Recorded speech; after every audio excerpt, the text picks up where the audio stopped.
নমস্কার। আপনারা দেখছেন সলিল বাগচির ভিডিও।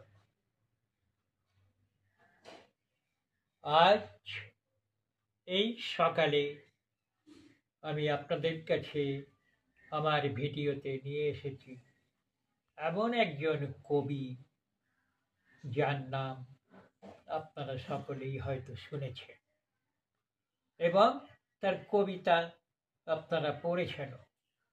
তিনি আর কেউ নন, তিনি হচ্ছেন বিখ্যাত কবি করুণানিধান বন্দ্যোপাধ্যায়।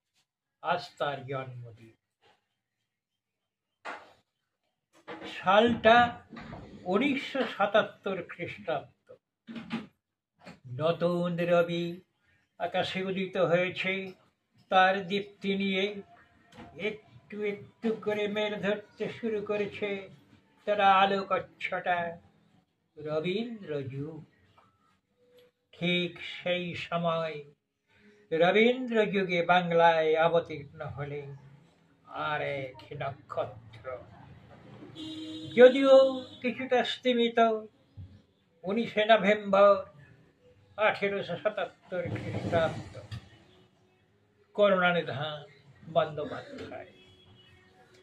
রবীন্দ্র যুগালোকে এই নয়ন মেলে তাকালে প্রকৃতির সুষম অঞ্জলি ভরে পান করবার জন্য এবং নিজ কলমের আচরে তাকে দিকে দিগন্তে প্রসারিত পরিব্যাপ্ত করে রূপময় রূপে সাজাতে কবি ও স্বদেশ প্রেমিক, রোমান্টিক এবং জাতীয়তাবাদী, রবীন্দ্রানুসারী, রবীন্দ্র পরবর্তী অন্যতম কবি করুণানিধান বন্দ্যোপাধ্যায়।